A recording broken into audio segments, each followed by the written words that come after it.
Hey, good morning, guys. Hope everybody had a Merry Christmas. Today's the day after. I'm gonna upload this video today.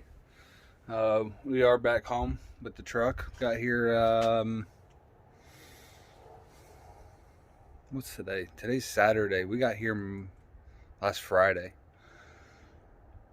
So at the end of that clip there, you can hear what you're hearing is the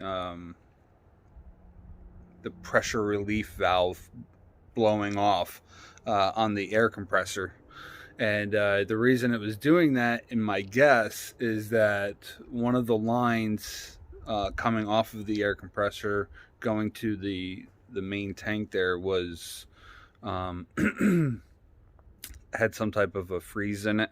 I ended up shutting my truck off that night, and I really wish I hadn't. But something ended up freezing up and clogging the system and causing too much pressure in the air compressor. At the time, I didn't know what was actually going off. So I had made it all the way to Tunkhannock, where I had $1,100 load going to Elizabeth, New Jersey. The 300 miles, they were paying me $1,100. When I got to the Freightliner in Tunkhannock, I pulled in there to see if they could help me figure out what was going on. And it turned out they were closed for the day because of the snow. So I ended up trying to tinker around with it, and I ended up, you could see that valve opening up, and like I said, I didn't know what it was until I messed with it, and then I broke it. I didn't break the valve, but I held the valve closed, and it ended up creating so much pressure in the line that it blew the line open. So I was already so pissed off that night that I ended up sitting there. We'll just go with that. I ended up sitting there for the night, and they ended up working on it the next morning. The air was, there was no air in the system at all the next morning, to the point that we couldn't even pull it into the shop. I actually had to back the brakes off so that I didn't have any parking brakes. But I had no air. The transmission wouldn't even go in gear. It was basically stuck between high and low because I didn't have no air in the system to move the gear. So it would not move. I could put it in gear, I could grind up against the gears, but it wouldn't do nothing until we aired it up. Let's step out in the snow real quick and I'll show you what we had to do.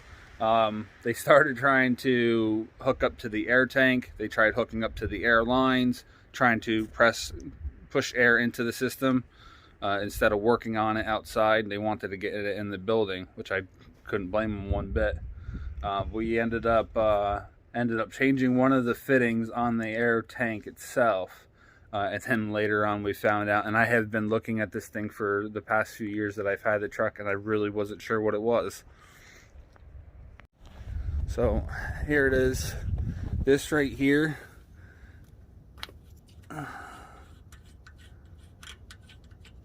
is actually a valve stem.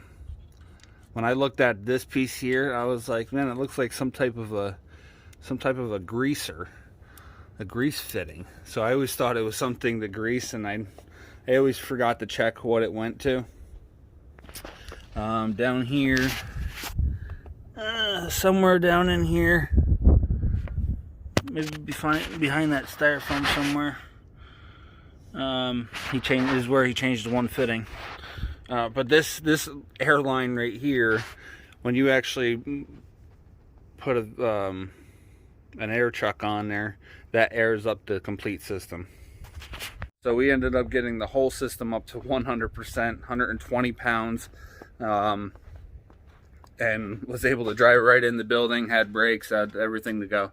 Just didn't have parking brakes. So they spent a few hours, 3 or 4 hours. No, it was about 2 o'clock in the afternoon by the time we got done. We started on at about 7:30.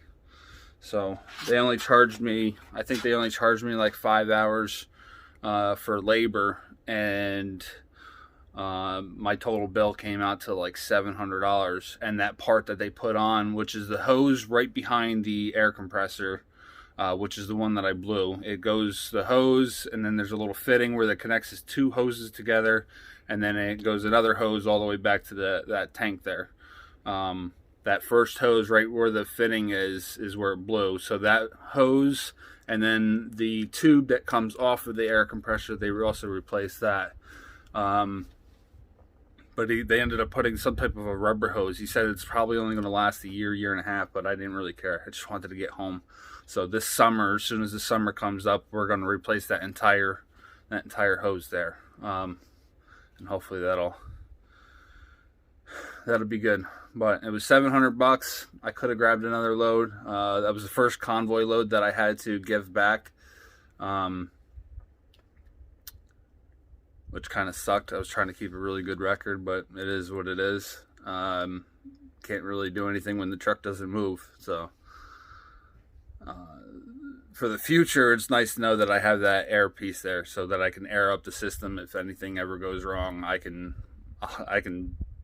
bungee strap a air compressor there and just let it keep running, and if I have to, tap the brakes a couple times to back off the air supply, just to limp me to wherever I need to go. In this case, it would have been home. So that's it. I really hope everybody had a great Christmas, and we'll see you for the new year. Thanks for watching. Stay safe.